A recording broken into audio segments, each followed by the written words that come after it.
Good morning, everyone. Today I want to talk to you about a powerful truth, something that can transform your life, your perspective, and your heart.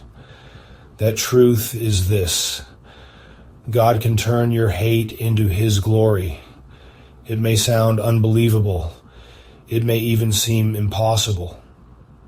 But I am here to tell you that no matter how deep your pain, how strong your anger, or how overwhelming your hate may feel, God's grace is greater. His power is greater.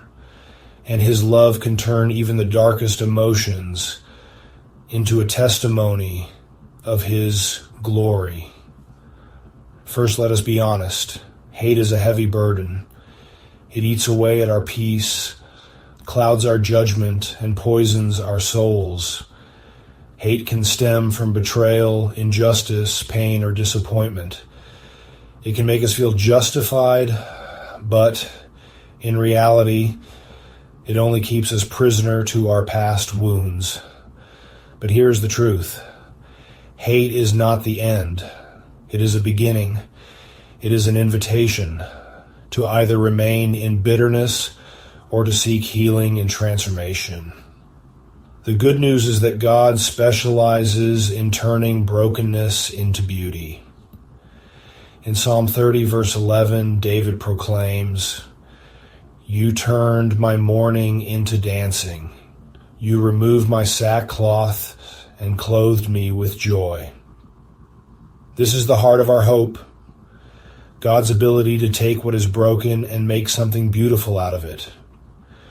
When we bring our hate to God, He does not dismiss it or shame us. Instead, He invites us into His healing process. He says, "O Chinui, come to me, all who are weary and burdened, and I will give you rest." Rest from the burden of hate. Turning hate into God's glory is not a one-time event. It is a journey. It begins with surrender. When we acknowledge our pain and anger, we open the door for God's grace to work. Be honest about what you feel. Do not suppress or deny your anger. Bring it before God. Psalm 139, verses 23 to 24 says, "Search me, God, and know my heart. Test me and know my anxious thoughts."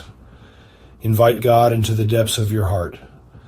Forgiveness is the key that unlocks the prison of hate. It does not mean forgetting or excusing the wrong. It means releasing the power that pain has over you. Jesus teaches us in Matthew 18, verses 21 to 22, to forgive. Not just 7 times, but 70 times 7. Trust that God is working behind the scenes. Romans 8, verse 28 assures us, "And we know that in all things God works for the good of those who love Him." Even your pain, even your hate, can be woven into a greater purpose. As you surrender your hate, God begins to reshape your heart. He replaces bitterness with compassion, anger with peace, and pain with purpose.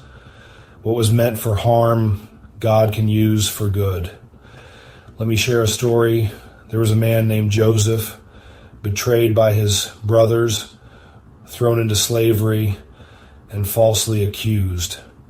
His hate could have consumed him, but Joseph chose to trust God. Over time, what was meant for evil turned into a platform for God's glory, saving nations and restoring his family. Another story is of a woman who endured deep betrayal and pain. Instead of allowing hate to consume her, she chose forgiveness and prayer. Today, her life is a testament to God's transforming power, bringing hope and healing to many. These stories remind us that no matter how dark our circumstances, God's light can shine through. So I challenge you today, bring your hate to God. Do not carry it alone. Choose forgiveness. It is hard, but it is necessary. Trust in God's power to transform. Remain hopeful. God is not finished with you yet. Remember, Romans 12, verse 21 says, "Do not be overcome by evil, but overcome evil with good." The greatest good is God's glory shining through your life. In closing, I want you to hold on to this truth. God is a master artist. He takes the broken pieces of our lives, our pain, our hate, and he molds them into a masterpiece of his glory. Your hate does not have to define you. Your pain does not have to consume you. With God's love, you can turn the darkest emotions into testimonies of his grace. So today, open your heart. Let God turn your hate into his glory. Because where there was darkness, his light will shine brightest. Thank you, and may God bless you abundantly as you walk this transformative journey.